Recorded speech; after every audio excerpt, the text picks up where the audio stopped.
Hi, it's Tom again. I'm going to review some closing techniques that have worked well for Jason and I in the past and hopefully will help you close some sales with the clients. One of the things I always like to do is review the things that the client asked me to do for them. So go over what you originally spoke about in the qualifying.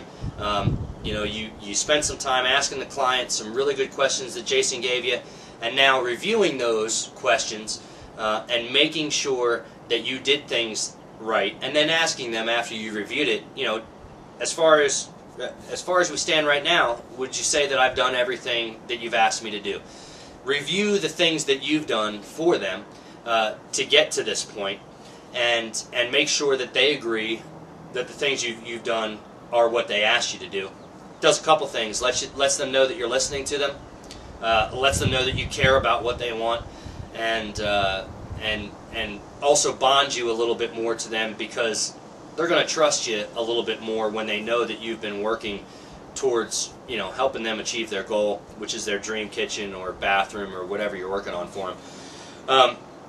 You're also going to want to review the upfront contract that Jason talked about earlier, which is, if I do all these things for you, are you going to be willing to buy, or are you going to be ready to buy?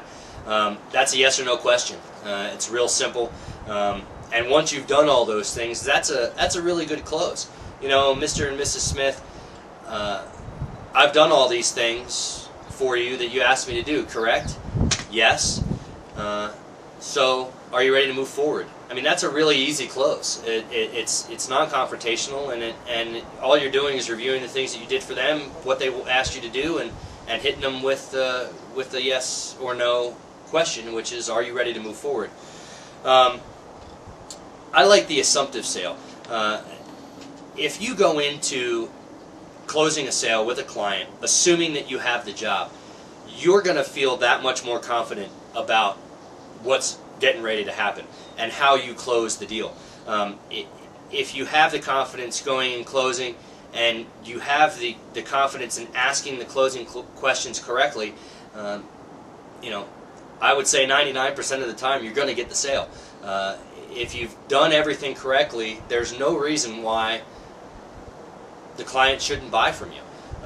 If they like you, they trust you, they believe you, you've done all the work, you've done the things that they've asked, they've agreed to all of those things, then assuming you have the sale and then asking for the sale, it is a pretty easy way to go. One of the other things that you deal with in closing a sale is objections.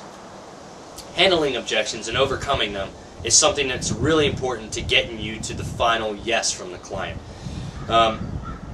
Easiest way to handle objections is when the client says, I don't like something, repeat to them what they don't like about what you've done, and then handle the objection. Basically, Mr. and Mrs. Smith say to you, Tom, I don't like the way that the island's laid out. Okay, Mr. and Mrs. Smith, so you don't like the way the island's laid out, correct? Yes. I know it sounds silly that you're repeating to them exactly what they just said to you, but it really lets them know, A, that you're listening, B, that you care, and C, that you're going to try and find a way to get it done. So, Mr. and Mrs. Smith don't like the island. You repeat that question to them. So, Mr. and Mrs. Smith, you don't like the island. What don't you like about it? They're going to tell you exactly what they don't like about it. You're going to go about fixing that and working with them until they like the island. Once you get it done, Mr. and Mrs. Smith, you like the island now? Yes, there's your yes. You move on, and you get closer to closing the sale. The other way to ask, or other way to deal with an objection is, and if they keep objecting, you're losing ground with people when they keep saying that there's problems. If they keep saying that there's problems, and you keep handling objections 2, 3, 4 times, and they come up with a 5th or a 4th, what you might want to say to them is, okay, Mr. and Mrs. Smith, I've obviously done something wrong. The clear answer for them most of the time is, if they like you and they trust you, is they're going to tell you that you didn't do anything wrong. And then that'll lead to you being able to get out the real objection, and then being able to handle it. okay, Mr. Smith, Mr. and Mrs. Smith, if I haven't done anything wrong, really, what's holding us up here? It allows you to ask a question without being confrontational. It makes the client feel comfortable that you care about what's going on. So when you ask for the sale, the if I could, would you close is one of the easiest ways to go.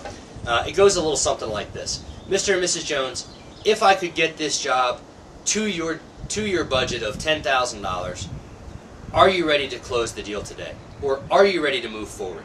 If I could get it there, are you ready to go? Really simple, easy, non-threatening way to ask the question. And if you've done all the work and you're at their targeted budget, the answer should be yes. One of the other ways to close a sale is the Ben Franklin close. This is if you've got somebody that's really analytical, maybe an engineer that wants to be able to review all of the pros and cons to doing this project. Ben Franklin was a smart guy. One of the ways he used to make decisions was he would take a sheet of paper out, write why on one side, why not on the other, and list the reasons why or the reasons why not to do the project. If you've done everything correctly, if the people are really gung-ho about the project, the whys are going to greatly outweigh the why nots, and you haven't even asked them for the close. They're just going to go ahead and tell you they're ready to buy simply because of the whys outweighing the why nots. The reasons to do the project are greater than the reasons not to do it, so why not go ahead and do it? It's really easy, and that's if you've got somebody that's got a lot of objections. The Ben Franklin close is one of the easiest ways to get past all of those because you have them write down why they want to do it or why they don't want to do it.